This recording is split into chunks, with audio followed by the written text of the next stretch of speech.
a litigious society starts looking, not only looking at things through the lens of risk, but saying that no risk is, nothing is an accident that can't be blamed on someone.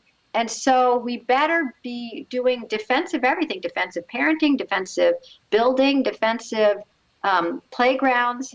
And pretty soon, nothing seems safe, even things that are very safe. Jungle gym is not perfectly safe, but the whole idea is to climb. And sometimes when some people climb, somebody's going to fall. So should nobody climb? That's sort of where we're getting to. So, before we start talking about this subway incident, do you mind giving a little bit of background about yourself and your life before everything happened? But there was a Lenore before the subway incident? Yeah. It's kind of a boring pre-story. I grew up in the suburbs of Chicago. I moved to New York City after college. I was a newspaper reporter forever and ever at the New York Daily News, which was Superman's paper. It's the one with the globe down in the lobby. Lost that job, went to a smaller paper, and it's there that I wrote the story about the subway incident that sort of launched the second half of my life. So do you mind jumping into what happened with you and your son Izzy that sparked everything? Sure. So the story is simple. Our younger son started asking me and my husband if we would take him someplace he'd never been before and let him find his own way home on the subway. It was something he dearly, desperately wanted to do. Our older son, Maury, hadn't asked, so we hadn't thought about it before. But when we had to think about, does it make sense to send a 9-year-old at the time on the subway, we decided, yes, he speaks the language, he can read a map, we're always on the subways, that's how we get around. 6 million people do it every day, safety in numbers. We decided, yes. One sunny Sunday, I took Izzy, then 9, to Bloomingdale's, just as a place to go. He hadn't been before. And I said, okay, today's the day. And I went one way, and he obviously went the other way. Otherwise, we wouldn't be talking about this. Down into the subway for his adventure. Talked to a male of the species when he was trying to find, is he going in the right direction? And actually, he wasn't. So the guy helped him. Izzy took the subway down, got out at 34th Street, which is where the miracle used to happen. And then he came across town on a bus. And when he came into our apartment, he was like levitating off the ground because he was so proud and excited that he'd done it. It's sort of like your first car ride or something. I mean, he just felt like he'd conquered the world, and we felt very happy for him. But I didn't think it was that big a deal. So I didn't write about it for a couple of months because it wasn't, it wasn't a publicity stunt. It wasn't an experiment. It was just something that he was ready to do and we were ready to let him. But a couple months later, when I didn't have a column to write and I was working at this paper called the New York Sun, I said to my editor, should I write about Izzy taking the subway? She said, yes. I wrote, why I let my 9-year-old ride the subway alone. It appears in the paper on a Tuesday. By Thursday, I'm on the Today Show, MSNBC, Fox News, and NPR. It just blew up. It was so wild. Yeah. I mean, that had never happened to me before. I've written thousands of columns. I wish that every one of them made, headlines across the world, but only one seems to be what people cared about, and that was it. So what was it like being on the receiving end of national media backlash like that? It's a long time ago now. I mean, the 9-year-old is now 21. From what I recall, it was both exhilarating, and then at some point I just sort of had a little breakdown because there were so many people questioning my judgment and my, abilities as a mom. And it wasn't just that they were being so mean. It wasn't that. It was, there's a little bit of superstition in everyone, or certainly in me, and it felt like if you say, hey, I'm not worried about the odds, my kids can do that, it's almost like you're jinxing something. And so I didn't, then rather than just being afraid, I'm not afraid of strangers, but I was afraid of bad luck. And so I just I can't talk about this anymore. I can't deal with this. And I said, I'd been thinking should I write a book? Should I do a blog? Whatever. And I said, no. And then somehow, and I don't know how, I got my confidence back. But, it wasn't like I had a huge, sustained, fear factor, to speak to bring up Joe Rogan. It wasn't a, a big deal, but it was a trough. It was like dropping off and then climbing back out and going, no, I can do this. And now it's, it's long enough that I'm not, I mean, I still am always afraid that something terrible will happen, but not so afraid that I don't live my life and let my kids live theirs. Right. I was wondering because, it's funny. I always think that, and I didn't hear you talk about it in any other I interviews, don't talk although you about it a might lot, have. yeah. Yeah, but I thought like that must be really hard for someone who isn't in the public eye all the time to suddenly be in the media, Yeah, in one instant, overnight, be in the media all the time, and in not the best yeah. light either. I mean, I saw that Today Show interview where I think Ann Oh my Curry God. brought on a parenting expert. They mentioned that there'd be somebody talking about the Today Show producers they were fair. They said, do you mind if we have a psychologist on to talk about what you did? And I was like, no, I don't care. But I didn't realize she'd be sitting on the couch with me saying, you did it wrong. And there are many other ways to do what you did. And to simply set him on the subway, how terrible. And why didn't you go with him? I'm like, because the whole point was not to go with him. And she said, you could have done it in a safer way. And it's like, if I didn't think it was safe, I wouldn't have done it. I mean, that was the whole point. I think that we've just lost track of what is safe and what is not. We don't think anything is safe. I could understand people feeling like a subway ride is less safe than some other things, but to me, who's on the subway all the time, I had a reality check. I have to say, the two things happened today. I gave a talk this morning at a school that were, why am I still shocked? But nonetheless, I was shocked by them. One of them was a woman came up to me after my talk and said that she had been with her daughter in the lobby of her doorman building in a really super safe, fancy neighborhood of New York, just south of Central Park. And she was talking to the doorman. The mom was talking to the doorman. So she gave her kid the key, 8-year-old, and said, you can go up to go up the apartment and I'll meet you there in a few minutes. And another woman in the building, in the lobby there said, you're letting her take the elevator by herself. So first of all, you can see why a subway ride would be shocking if people are worried about in their own building, an 8-year-old just going up and you can't even go in the wrong direction. It's just vertical, right? So that was just like, talk about absolutely having lost our way in terms of what is dangerous and what is not. And then when I do my talk, one of the things I mention is that on so many of the early interviews with me, there would come a time when the interviewer would ask, but Lenore, as if they were reluctant, but they couldn't wait to come in for the kill. But Lenore, how would you have felt if he never came home? And that was just the money shot. They were just eager to ask that question. And I don't think it was curiosity, because I think they know exactly how I would feel. So it was just, that was telling me that I was wrong. Why hadn't I thought about how terrible I'd feel if he didn't come home, and therefore not let him do it, because that would have been the right thing to do.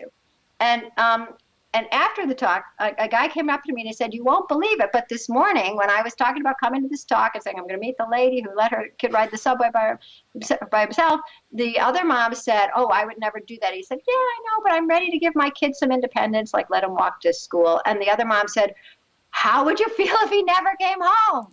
I mean, how would she feel? It was about a girl. How would you feel if she never came home?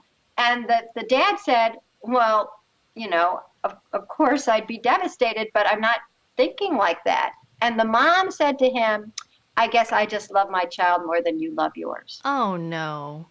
So that's just something to chew on. Really, there's something that has equated more worry, more inflated worry. Like, how are you going to let her go up in the elevator by herself? As if you're more evolved and more concerned and a better person. And that's what I would like to walk us back from. The idea that inflated worry makes you a better human being. And a better parent. And a better parent. Yeah.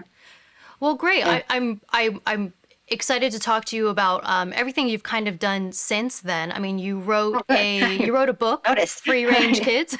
Yeah.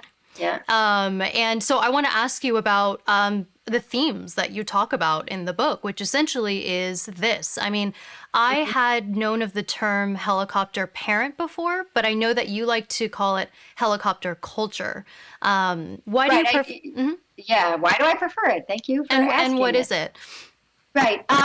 Well, people think that I'm anti-helicopter parent, or that free-range kids are now Let Grow is the nonprofit that I founded about a year ago with some other great people, including Jonathan Haidt and Dr. Peter Gray.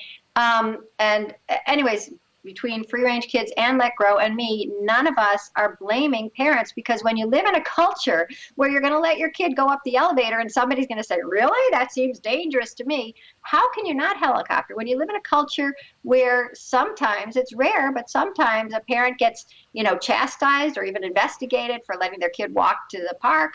When I've heard from schools as far away as Kentucky, where if the kid gets off the bus in the afternoon and there's not an adult waiting to walk them home, no matter if it's 2 blocks or 2 houses, there has to be an adult there.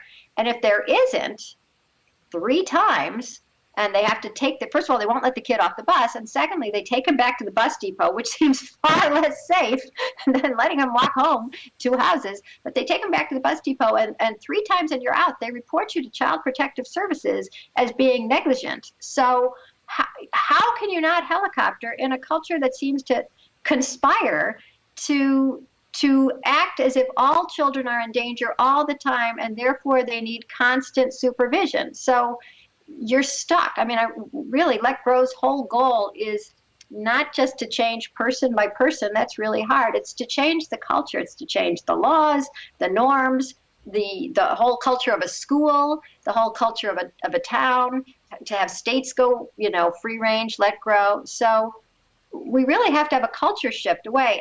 And sometimes, I'm sorry, I'm rattling on, but That's okay. We were talking about.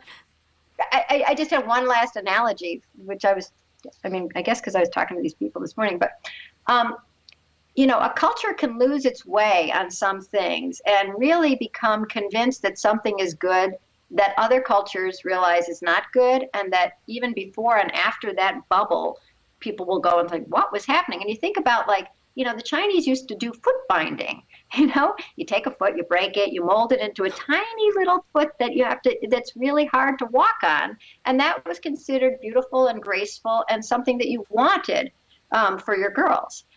In a certain era, in a certain place. And now we look and we go, what?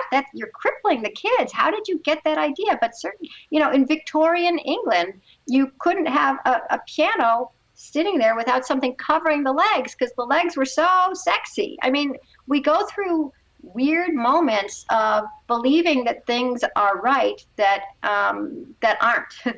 And the belief that our kids need constant supervision, that they can't do anything safely on their own, that they can't be doing anything successfully, that they can't learn anything without it being a teachable moment with somebody there who's an adult didactically teaching them. All this stuff is wrong. And at some point, we will breathe a sigh of relief when we realize, we don't have to do all that. And nobody's going to get down on me or blame me if I don't. So that's the perspective that we're trying to get to. So helicopter culture is essentially just overprotectiveness and parents that are all over their kids all the time, 24/7. Right, but it's not the parents again. It's the culture that's making the parents be all over the kids. If you must wait at the bus stop and walk them home, it's going to look like, oh my God, he's 9, let him walk home already, but you can't.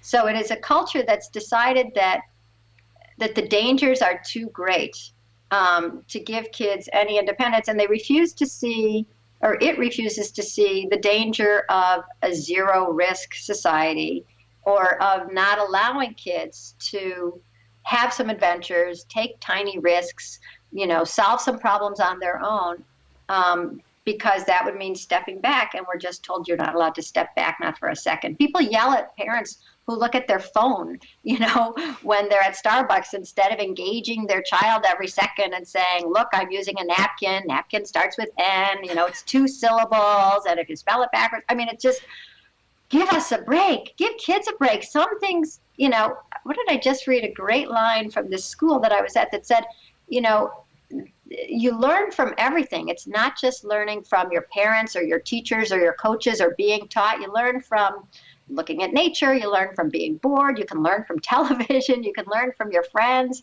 you learn from doing a puzzle, you learn from doodling. I mean, there's nothing you do that you're not learning something from, except possibly Candy Crush. But most things are giving you some input, and it's hubris to think it's only when parents or teachers are teaching our kids that they are learning anything valuable and the rest of the time is wasted. It's just not true. So when did helicopter culture start? You'd think I would know.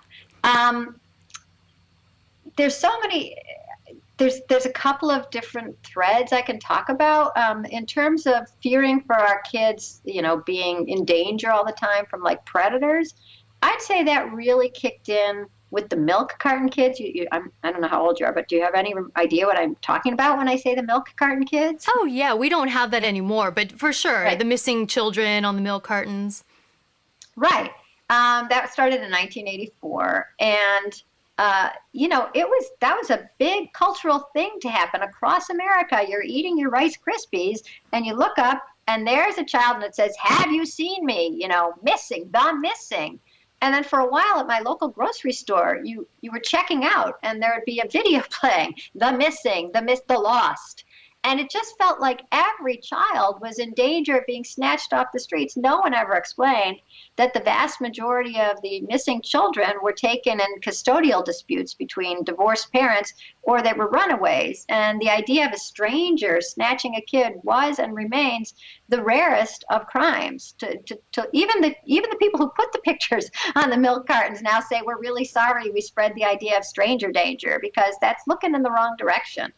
So I think the milk cartons, along with the sort of obsession on the part of the news with the story, if they could find one, of a white middle class or upper middle class kid who was taken by a stranger, this just became such gold for the budding cable news industry. And then, of course, it's bled into the social media and Facebook and stuff. I think that made us very afraid that anytime, your kid is safe because you're watching them, and you turn to pay, you turn to look at your phone or do something else, and you turn around and they're gone. I mean, people really believe that. Like, I've heard from parents who were screamed at. They had their kids at IKEA sitting at a table eating the meatballs, and the mom went to get a few more meatballs or napkins or something, and she came back and somebody's screaming at her, your children could be taken. And I heard from a grandma who was in an allergist's waiting room, and she was so old she was using a magnifying glass to read the newspaper. And so this little 3-year-old comes over, and she saw, see, you look through here and the letters get big and then they get small. And the mother snatched the kid away and said, he has to learn, fast not to talk to strangers. I mean, that kind of hysteria that everybody is about to hurt your kid, even the grandmother in the allergist's waiting room, who presumably has signed a little sheet with her name, you'd know who took the kid. That's one side of what has changed in our culture, the idea that they're in constant danger from predators. But there are other threads going on, and one of them is this is a weird one that I'm just sort of groping my way towards recently. But I was talking to a religion professor last week, Alan Levinovitz. He's down at James Mason University in Virginia. And he said that, it's not that religion has disappeared from modern life, not at all, but it's the area of our life that it covers is shrinking. And so it used to be that, religion decided, what you ate, who you could marry, what you wore, who was good, who was bad, who got to speak. I mean, it covered a lot of decisions. Wow. That wasn't a gunshot. That was a motorcycle. But those scare me too. Anyways, that's okay. The point is that as its authority over, group shrank, the area that was left was for all of us to personally decide what's good, what's bad, what's safe, what's not safe. And we don't really know. I mean, in a way, religion gave you a pass to understand that, like, if something bad happens, it is God's will, or you can't possibly understand, the entirety of the universe. But now it's all on us. And it's all on us because we have so much more ability to know everything that's going on in our kids' lives than any human has ever had. You know, we can tell where they are and what they ate and how many steps they took and what their blood oxygen level is. I mean, there's monitors for everything. And that's a huge burden because suddenly you have omniscience and you feel like, well, if I know everything that they're doing, you know, if anything bad happens, it's because I wasn't paying enough attention.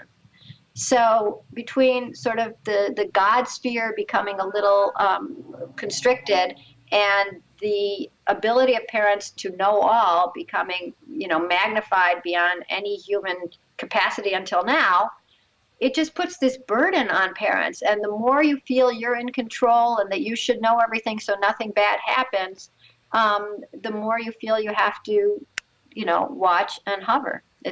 And the more other people will blame you if something bad does happen because, you know, you could have been, you know, GPSing them, you could have been listening in on their phone calls, you could have read their texts. So it's the idea that we have complete control, or we could have complete control over our children, that's making us crazy.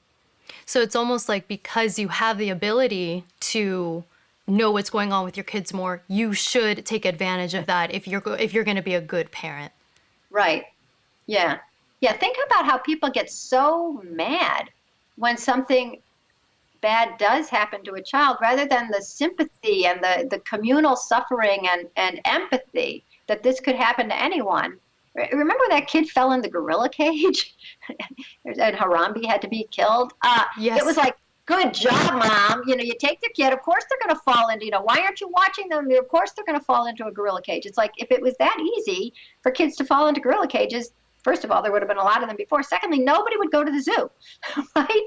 So obviously it was an anomalous, weird situation, but we immediately go like, well, I would have been spending more, you know, I would have been paying more attention. I would have seen every single step. I would have never glanced away. I would have never, you know, gone to get the graham crackers and turned around. I would have been like this. And that's a tough culture to live in as a parent, not to mention as a kid.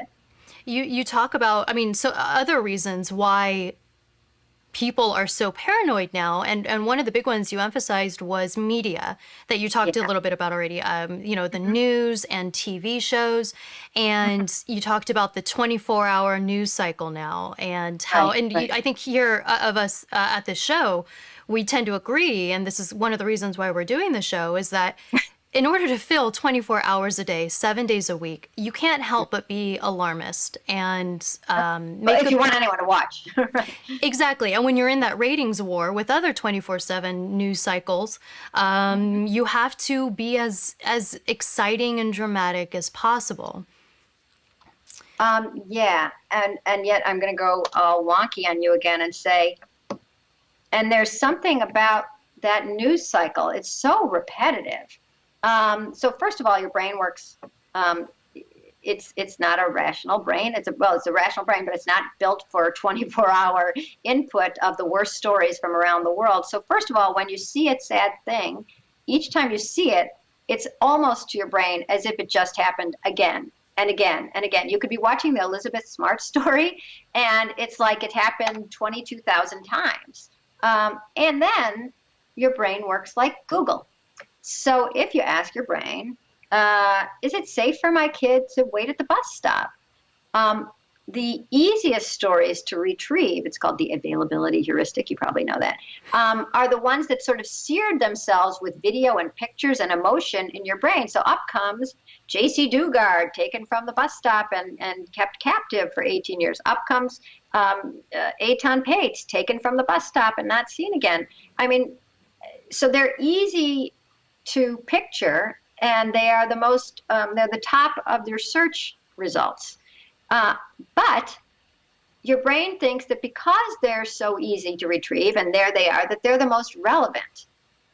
And they're not. They're actually, in a way, the least relevant, because they're such outliers that you remember them, because you're not going to remember the 120 million children who went to school today and waited at a bus stop, bored, cold, whatever, fidgety, and got on the bus and then came home and had a snack. So So when you have media feeding you the worst possible stories from the widest swath from the world, you're going to be filled with almost just your odds are going to be completely out of whack. And there's something else I wanted to say about watching TV and so many hours. Oh yeah, and I back to the religion thing. It sometimes feels like you watch those things, and that feels a little superstitious to me too. On the one hand, you're sort of sanctifying the sorrow. You're not glancing away. It's a way of paying respect, but it's also prophylactic. Like I'm watching this so it won't happen to me. It just feels like it's a little bit of you watch out of horror, sorrow, fear, and a little bit of I've done my time watching this. Now, please God, don't let that happen to me. It just feels like it's all a bundle of emotions, fears, atavistic fears. And the other thing about media is that until like 200 years ago, when photography started, or however many it is, 175 years ago, whatever it is, anything that you saw that was scary or awful was right near you. It was something in your immediate vicinity. There was a tarantula or a mountain lion or lava spewing, and so you took that information in, and you knew that's very dangerous. Never eat that plant. Your cousin ate it, foamed at the mouth, and died. And so every fear that you saw, everything that was scary, was relevant to your life. And we still have those brains because they can't change that fast from 3 million years or whatever of evolution and versus 200 years.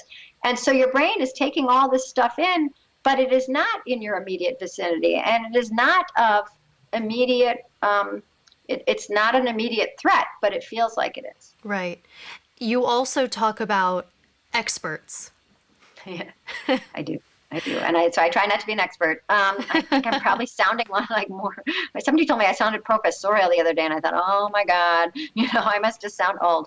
Yeah, well, experts, usually I have my magazines over here. Experts, have to tell you you're doing something wrong, or otherwise, why do you need them? And so they just come up with, worry after worry and thing you're doing wrong and saying wrong. Somebody wrote on Twitter today, is there anything that you can do that somebody has not written an op-ed about why you shouldn't do it? There was just an op-ed about don't ask your child what they want to be when they grow up. And I actually thought the op-ed was kind of nice. It was like, because you love them for who they are, not whether they're going to become, a lawyer, God forbid. But do I really think that asking some kid, you don't know what to say to him, I'm always awkward around kids. It's like, what do you want to be? I don't think that's telling them that they're no good unless they are thinking in terms of their career and, what SAT scores they should get. But experts are there telling us, think about this thing, think about that thing. You're never supposed to say to your kid, wow, what a good draw. You're a great artist. I love that doodle. You have to say, I see you spent some time, or I applaud your effort, or good job. You can't say good boy. And it's like everything, there's a chapter in my book, not every little thing you do has that much impact on your child's development. But the experts are there to tell you, yes, it does. Watch out. And, there are also experts who I think are fine and telling you to unwind. So it's not like every person who's giving advice is giving bad advice. I don't believe that. But there is a lot of nattering at you. And there's so much media and content out there. I'm sure there are some people that, hey, they have been studying these things for a long time, and they do know something. You could learn something from them. But, I know because I actually used to run an online site with articles that if a website owner wants to, they can publish anything and make it look good and make it look legitimate. And that's probably very confusing for a lot of parents and just people. It's if I could change everything in our culture that I want to change, one of the things I would change is like, here's 10 ways to, or here's 10 tips for when you're thinking of, walking out the door.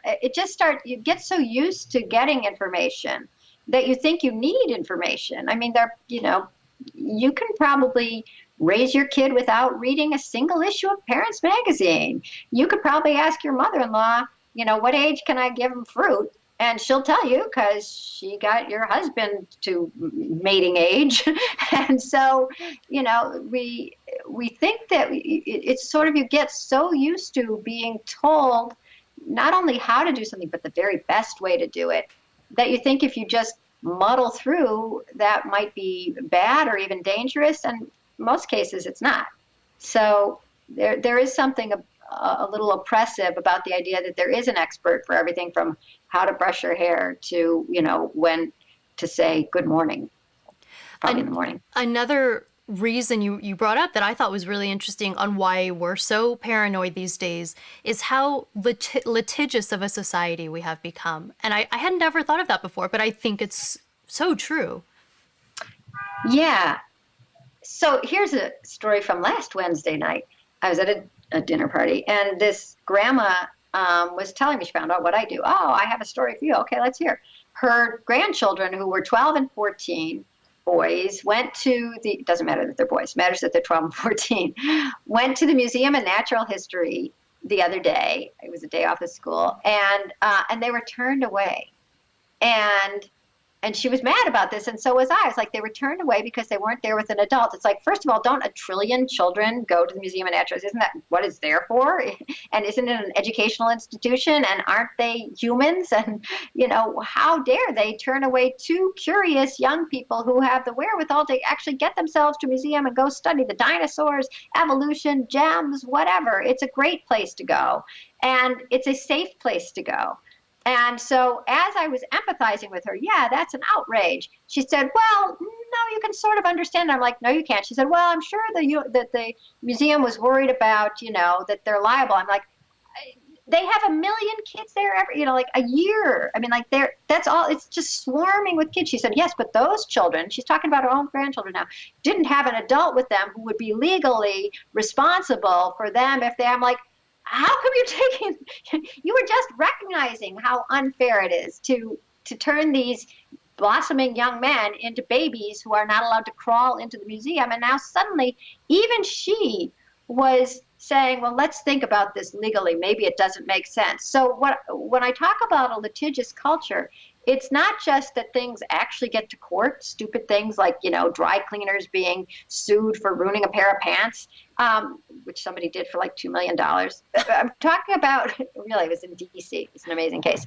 But I'm talking about how we absorb it. And then you think like, well, of course we need 5 chaperones on the field trip, and of course we can't have a trampoline in the yard, and of course we should probably get rid of, it was Richland, Washington is the example I often give. They got rid of all their swings on their playground because, something bad could happen. But at some point, and another school I was at recently got rid of their jungle gym because a kid had fallen and broken an arm.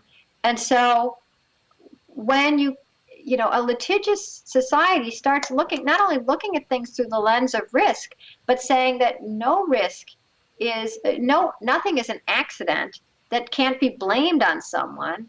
And so we better be doing defensive everything, defensive parenting, defensive building, defensive playgrounds.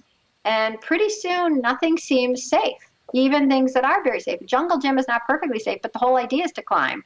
And sometimes when some people climb, somebody's going to fall. So should nobody climb? That's sort of where we're getting to. Right. I mean, I feel it myself, and I guess I had never thought of it in relation to parenting, but as a business owner, I'm constantly thinking about and paranoid about lawsuits, and you'll learn about laws that you didn't even know about that affect you and your business. And you're like, oh my gosh, like, how can I keep up with this? You do your best. You try so hard to be good at what you do or be a good parent, but I guess in these cases, like the organizations, you want to have a playground for kids. Girl Scouts have the girls, they have to have one knee on the ground when they're toasting marshmallows so nobody falls in the fire. I mean, you're really thinking, I forgot to talk about this at the beginning, the whole idea of, how would you feel if he never came home? That being the immediate question that we go to when you admit letting your kid do anything independently. That is what I call worst first thinking, which is coming up with the worst case scenario first and proceeding as if it's likely to happen. And that is very much a litigious way of thinking too. What could possibly go wrong? I mean, there used to talk about there were 140,000 children's sweatshirts recalled. This is already about 3 years ago, not because of drawstrings, which is all the time, but because the zipper on the end of one sweatshirt had fallen off, posing a choking hazard, of course. And so then, the fact that probably nobody would choke on it. I mean, it probably just fell to the ground. But the fact that now the company knows that there's a possibility of this little thingy falling off a sweatshirt means that if, God forbid, it ever falls off again and somebody, chokes or pokes their eye out or snorts it, whatever, they would be responsible because they knew that there was the possibility of this thing falling off, and they didn't, immediately recall the 140,000 sweatshirts, so they did.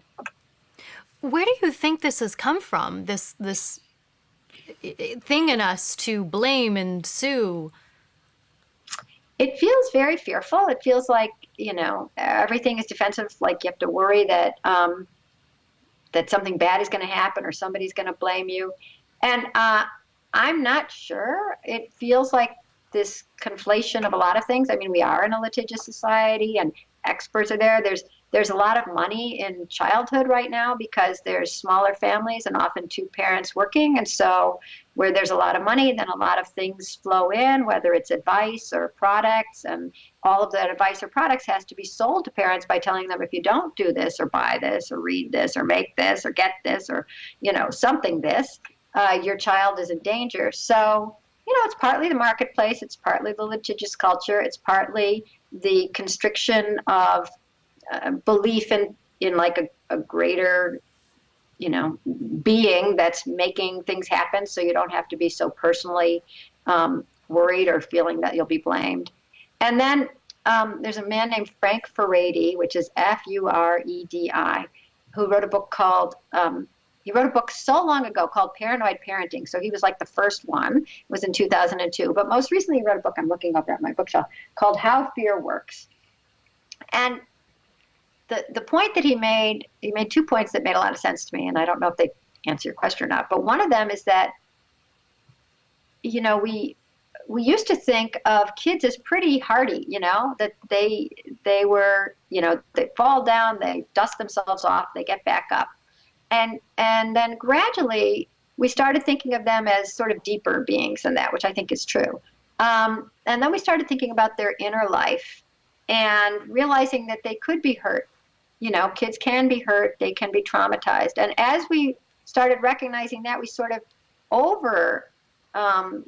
thought that and started thinking of all children as extremely vulnerable and as if, once hurt, they will never recover. And I do feel that, kids growing up in extremely, what are they called? Adverse somethings. A terrible childhood is a terrible childhood, and I think does affect you for a long time. I think it can be overcome, but it's no laughing matter. But we started seeing, just like we started seeing more and more danger in the jungle gym, we started seeing more and more hurt from smaller and smaller things. And we started worrying that we started thinking of our children as innately vulnerable as opposed to innately resilient. And, I don't think people should go around bullying kids or hurting kids, but I think we should have some trust that they can get in a fight with a friend, they can get a scraped knee, they can get lost and scared for a little while, and that's maybe a growing experience as opposed to a trauma. And when you start thinking of all children as vulnerable physically, emotionally, and socially, you start thinking that you have to intervene all the time so that because if something bad happens, they will never recover. So there's something that is very pessimistic about the way we see kids. We think of it as being more sensitive to them, but I think it is almost an oversensitivity on our parts that's assuming a fragility that that we sort of inculcate by treating them as fragile. And I'll give you just my favorite examples from Parents Magazine, which had an article on play dates, and it was just answering all these questions about play dates. There were two that were really annoying. One was if your child is about to go on an overnight at a friend's house, and then you find out that the father is divorced and the mother is not home, do you have to let your kids stay overnight? And the magazine said, absolutely not. You're, a dad at home with a kid, forget it. I mean, so I thought that was extremely insulting, because that's already assuming that the father is some kind of predator just because the mother isn't home. But the one that I thought was most symbolic was the question, your child is old enough to stay home alone by herself sometimes, like when you go to the dry cleaner, but now she has a play date over. Can you still run your errand? And the magazine said, absolutely not. You want to be there in case, first of all, there's an accident. Of course, they always go to the physical. But also, what if there's a spat? You want to be there to make sure that nobody's feelings get too hurt. So when I talk about thinking of kids as vulnerable, that's exactly what I mean. Kids can have an argument with their friend and get over it without you. And in fact, when they learn to get over it without you, they realize like it's not the end of the world. And look at me, now we're back to playing. I mean, they might not put it in those words, but they have gone through the cycle of being frustrated, angry, and getting themselves out of it, or not, and then waiting till the next day. And life goes on. But if you see that as so traumatic, so indelibly horrible that your child will never feel good again, that you must be there. And Parents Magazine just told you got to be there, because otherwise their feelings will get too hurt. You think that everything is hurting them too much. And then you've taken out all the chances for them to grow some calluses, or to grow some resilience, or some bounce, or become, in John Haidt words, actually, it's not just John Haidt, it's also a guy named Nassim Taleb, anti-fragile. There are things that are fragile that break. I don't want to throw this phone on the ground because the glass will break. There are things that if they fall on the ground, nothing bad happens. My pad of paper is still fine. But there are things that are anti-fragile, that actually need a little stress testing, a little, tension before they get strong. And one of them is the immune system, which has to get germs so that it builds up the antibodies. And one of them is bones, which actually grow back stronger when they break. And the other system that needs a little bit of friction and a little bit of betrayal and frustration and fear and risk is children.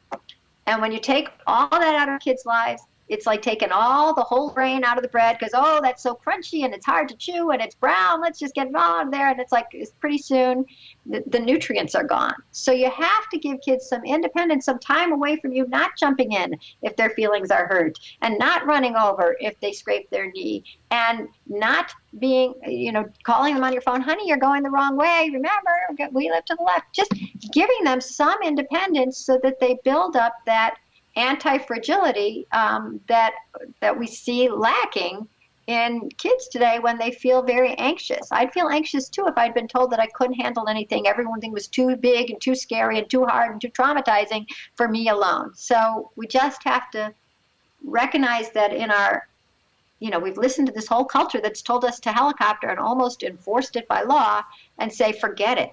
I trust my kids. I trust my community. Even if I live in a dangerous neighborhood, I trust my kid to make dinner for me or to babysit. I mean, there's ways to show your child that you believe in them and not just in you helping them.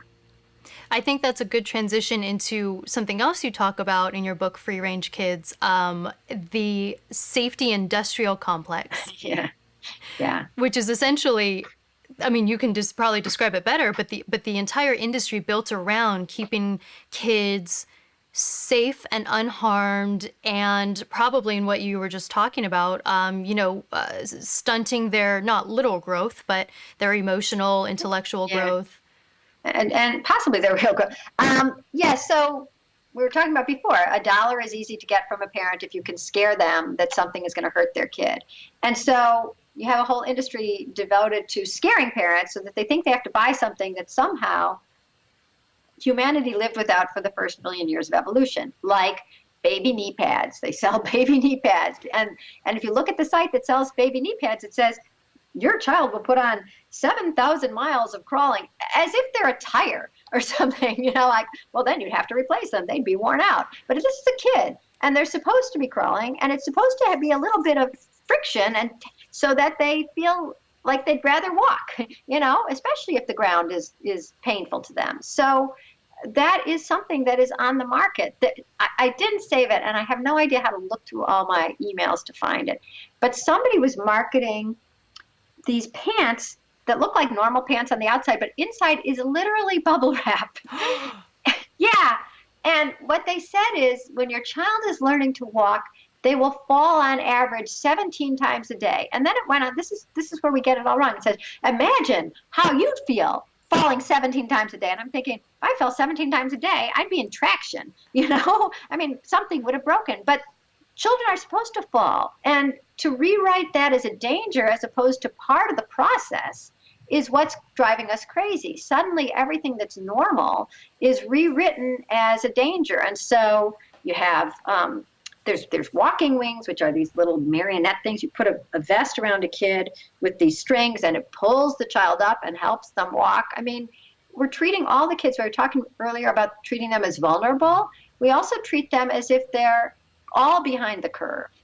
They all need this intervention, what is it? Early intervention, early and persistent intervention, as if nothing will kick in on its own and nothing is safe enough. It's a pervasive view at this point that the kids can't do anything safely or successfully on their own. And that phrase, once you internalize it, you'll realize, oh my God, that's what's going on. They can't do anything safely or successfully, one or the other, on their own. You talked about the baby helmets too, when they're trying to, the to walk. guard. Yeah. I mean, you know what? And also when they're trying to walk, it's painful to watch, and, everything seems like a corner, and, and I imagine how I'd feel if I fell 17 times a day. But it is, it's been proven to pretty successful, this crawling to walking thing. So I think you can, you can probably assume that it's going to work for yours. Yeah, and there's a couple other ways that you talk about how we as a society have just become so overly protective over our children. I mean, these were one of them, or some of them. Yeah, we also talk about, how we've altered sports, and you've already talked about altering playgrounds. And I didn't know that some schools are actually getting rid of recess. Is that real? Yeah. Well, there's two different things going on at schools. A lot of them are when they get rid of recess, it's because they're afraid that if they don't have, if they don't take that 20 minutes and use it to cram more information into the kids, they won't do well on the state tests. So a lot of that is driven by the testing mandate. And if only they would read the literature. My God, I was just at a 3-day conference on play. Everybody does better when they have a break, when they run around and play, when they get outside. Physical activity and literally being outdoors are so good. And they're good for kids because, first of all, you get your yayas out, but actually that's how the information finally sticks, and it gets your brain going again so that more information can get into it. It gets children coming to school instead of staying home with a stomach ache, because at least they know they're going to have some freedom at some point. So the recess thing is really, it's a really bad idea of taking away recess because you think that your children are going to learn more if they have that tiny little bit amount of added to classroom time. It's not true. I mean, it isn't true. It's the opposite of true. And whoever is deciding that should read all the literature on how kids given more free time and play time actually score higher on the tests. Kids who walk to school in the morning do better on morning tests because they've gotten something going. But the other thing that's happening at recess is that certain activities are being banned. And I just got another letter this week about another school that banned tag because children touching each other can hurt each other. And it's like, yeah, that's how you learn to not be a jerk, right? If you're a bad tag player and you're hurting kids will not play with you. There's a feedback. It's the feedback of, I'm not going to play with you. And then you start adjusting your actions and your demeanor, which is how you learn this social emotional learning. And if kids are playing tag, in general, they're learning how to deal with fear and excitement and disappointment and each other, and how to organize a game, and is this place out, are you safe over here? That's negotiation. It's, I don't want to play there, let's play there. No, okay, we'll play there. There's compromise, albeit there's leadership. And so to take tag out of kids' lives is like saying, we're gonna put you in a room without books to read and hope you learn how to read. I mean, you've taken something valuable out of kids' lives where they've always learned. I mean, tag is the most universal game on earth, and actually other animals play it besides us. And you said somehow this generation, this one generation just now, can't handle something that has been handled throughout history, throughout every civilization. But somehow 2018, 2019, whatever we're in, kids can't handle it. That's frustrating. That's I didn't know that even games like tag, and I think you talked about baseball or some other sport being altered or something. I mean, because you're right, these are activities that we have been participating in. They're human. It's more than human. I mean, really, Peter Gray, who's on our board, talks about how if you look at like gazelles, they're running around and they are, it looks like tag, but all animals are learning how to escape from a predator and how to find food, right? I mean, that's how ancient the game of tag is. It's like, how do I get away from a predator? How do I go get food? I'm trying to get food by tagging them. I'm trying to avoid the predator by avoiding it, right? So you just can't get more fundamental than that. And to say we can't handle that is sort of like saying we can't handle crawling. It's like everything has been rewritten as something too hard for our vulnerable, fragile children to handle, even though we handled it and we're fine. Right.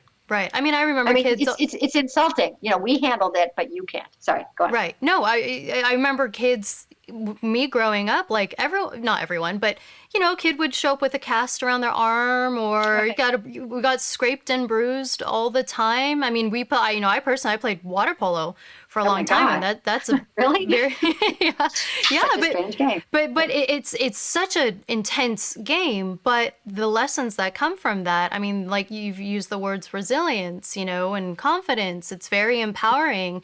I mean, right. I know that when I'm working, if I'm stuck on a problem and I just cannot find a solution for it, almost every single time, if I walk away, if I go for a walk, grab some coffee or something, go out of the house and then come back, right, I'll figure out the solution in 5 minutes. Or right. No, go on. If I go for a run, you never feel bad after a run or a workout. You always feel better. Okay. I've only just started exercising at this late date, and I'm sort of finding it's true. Now I do Zumba. It's really fun. I get to do it later today. It's also why your ideas come to you in the shower. It's because you're not, grinding away. There's nothing else you could be doing. Your time is free, and your mind gets to just think as opposed to, doing something that somebody else is forcing you to do, like school. So you've been talking a lot about why you think, these worries are they're too much. They're over the line, and they're not necessarily justified all the time. You've been doing a good job of spelling that out. But I also wanted to ask you about the crime rates, which I think was one of the more convincing reasons of why we might be a little overprotective, because I wasn't aware that you say crime rates now are lowest way down that they've been. Yeah, we're like at a 50-year low. Yeah. I mean, not everywhere, but across the board, America's crime rate is at a 50-year low.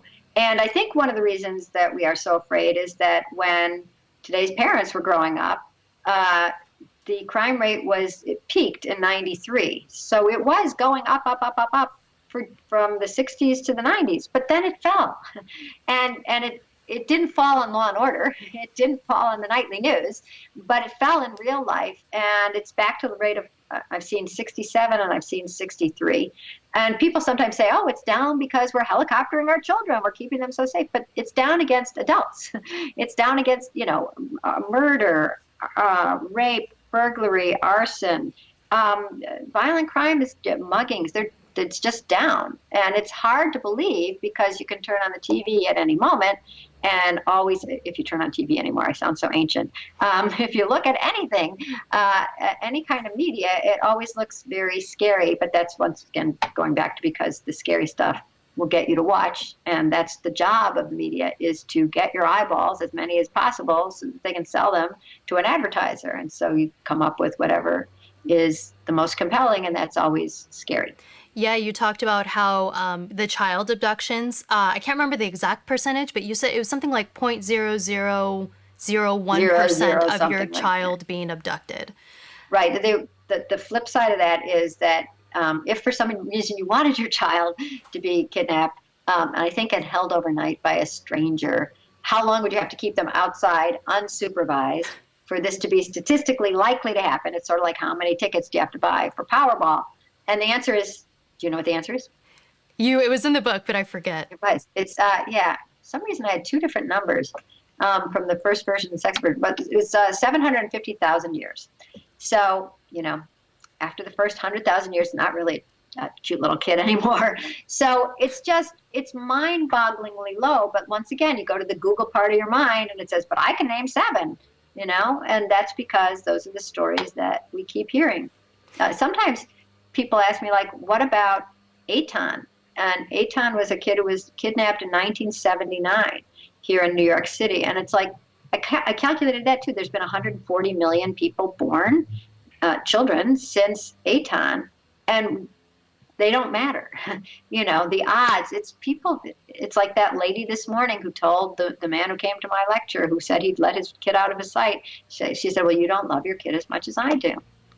That's not true. He has a grip on reality. That's what he does. And you also said, in this, at least in America, I don't know about the rest of the world, but come Halloween time, I know it's been, how would I describe it? I think that this is a holiday that now gives parents a lot of anxiety, and they check their candy to make sure none of it's poisoned. And you said, at least at the time that you wrote your book, I don't know if this has changed, but you said at that time, no, there's never been a case of children being poisoned by Halloween candy. Oh, wait, no, that's not quite true. There's never been a case of children poisoned by strangers' Halloween candy. There was a kid who was poisoned by strychnine in his pixie stick, but his father had just taken out an insurance policy on him. In fact, 3 insurance policies on him. And I'm sure the father thought, so many kids are being poisoned tonight, what's one more? But in fact, it was the only one ever, and he was quickly discovered and electrocuted in Texas. And that's the only case.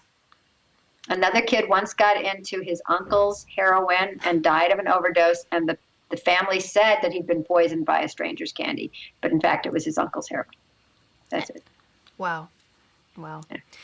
So what are the long-term effects that helicopter culture is having on children? Well, we don't really know the long-term effects because it hasn't been happening for that long a time. But right now, childhood anxiety is higher than it has been. It's been spiking. And I hate to talk about this stuff because it's so depressing, but so is suicide. So, it's not surprising that kids would feel anxious when they haven't had a chance to see what they can handle, and when they've been told that nothing is what they can handle. And when kids grow a little older and they go to campus, the campus mental health services, like, they can't keep up with the demand. And on the one hand, I feel glad that there isn't a stigma, that you can go to talk to a counselor and nobody goes, what, are you crazy? Are you a wimp? That's not happening. So that's good. But the counselors feel like that the kids are becoming more anxious than they've ever been. I talked to a 7th grade teacher recently who did, I'll tell the solutions when we're done with this part about like how we can sort of start reversing the culture. But she teaches a lunchtime class in the junior high, middle school that she's in. And one of the kids came a little late, and so she hadn't gotten her lunch. And so the teacher said, oh, we'll just go to the cafeteria and bring your lunch back, and, don't worry about it. And the kid said, by myself? And she literally meant She didn't want to walk through the halls of her own school to the cafeteria of her own school, ask for food, and bring it back. The whole thing made her so anxious. The walk, the fact that she wouldn't be with her friends, that she'd have to say out loud without her friends there boring her on that, like, I'd like the grilled cheese.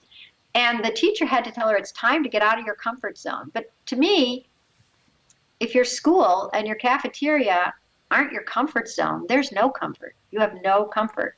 The only time you're comfortable is when somebody is with you. And that's a bad way to feel. So that's what we're seeing. My dad would talk about how when he was 10, he said 5th and 6th grade, he would wake up at 3 a.m., do his paper route. Oh, wow. And then when he was done and he got paid a little bit of money, he would go to the Long Beach Pier, take a half-day boat out and go fishing. And then as long as he was home by sunset, he was good. And he even... What's that? Go on. I was going to ask, how anxious is he? He's probably pretty relaxed. He actually said, and I didn't prompt him at all. He actually said, it was freedom because I had money. And, he had money because he had freedom. Yeah, exactly. And they were at 10. Yeah. It sounds like stories from, the Bible. It seems like so long ago, and it's not so long ago, but we've just been talking about all the factors that have made it seem impossible to imagine a 10-year-old being outside on their own. I mean, the American Academy of Pediatrics just said in the Wall Street Journal recently, no child should cross the street before age 10. And I've seen pamphlets that say age 12. And it's back to like no risk is worth taking, no matter how small. And then this wholesale disbelief in our kids, our communities, our car drivers. There's just no belief in anything other than me with my kid, waiting for the bus to come, making sure he gets on there, waving goodbye so he knows I still love him, because that's so tenuous too. It could break if he doesn't see me waving. And then off he goes. There's just something very atomized about the idea that we individually must keep our children safe every single second. Otherwise, all bets are off. It's going to seem like the foot binding culture. It's going to seem like a very weird moment when we didn't trust nature or humanity, evolution, or our kids, or even our own experience. All we trust is fear. Between your book and Jonathan Haidt's Coddling of the American Mind, it's gotten me thinking about my own paranoia and overthinking. I tend to be a worrier. And I'm a worrier. Believe it or not, I'm a worrier. I'm just not a worrier about strangers. But go on. And Halloween candy. Yeah. I worry about cars. Yeah. You're in LA. Oh yeah. No, I absolutely still worry about cars. But to that point though, is you guys bring up so many facts and realities, and it really has gotten me thinking like, okay, which of my worries are rooted in reality and which ones aren't? And it's actually helped a lot. Like cars. That's actually a pretty legitimate concern, especially in Los Angeles. But walking in a relatively, or like a safe neighborhood or whatever, or the things that I worry about, a lot of the times I think, wait, that's actually irrational. There's no reason why you should feel that way you do. And I think about news and media and whatnot. It's like, that's probably where you got this worry from. And the norms have changed, whereas your father could go out at 3 a.m. in the dark on his bike and then go out on a boat. And now, the American Academy of Pediatrics is telling you not to let your kid walk.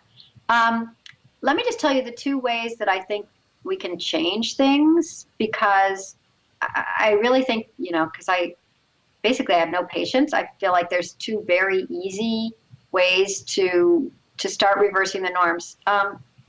It's really hard to be the parent who says, okay, it's 3 a.m., go do a paper route. You'd be crazy, and Child Protective Services would be banging on your door, and nobody would hire the kid anyway. You have to be 18 now, you got to have a car.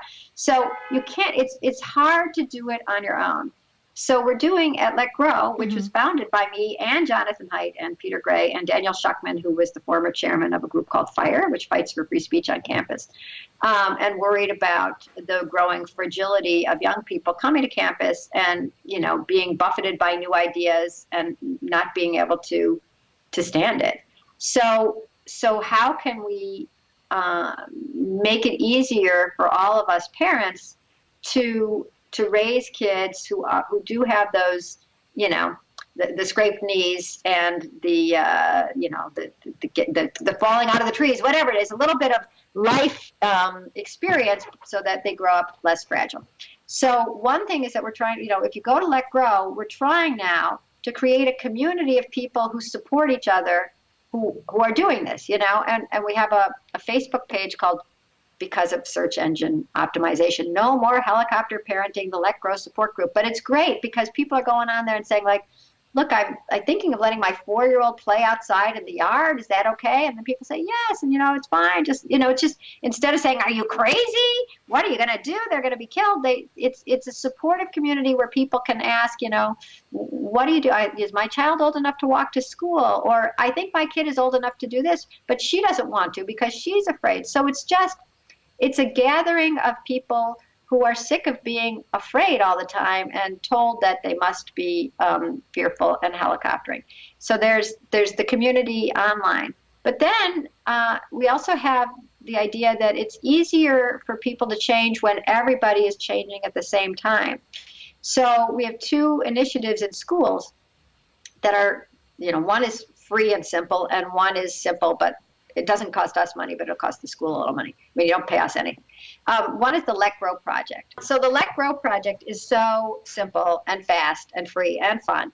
And that is that a whole school decides to do it, like the school this morning is doing it.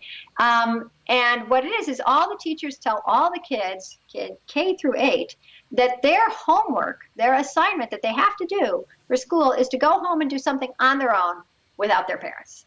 And it can be walk the dog. It can be, run an errand, go to the park. If you're in a dangerous neighborhood, cook dinner, babysit, go down the hall and visit a neighbor.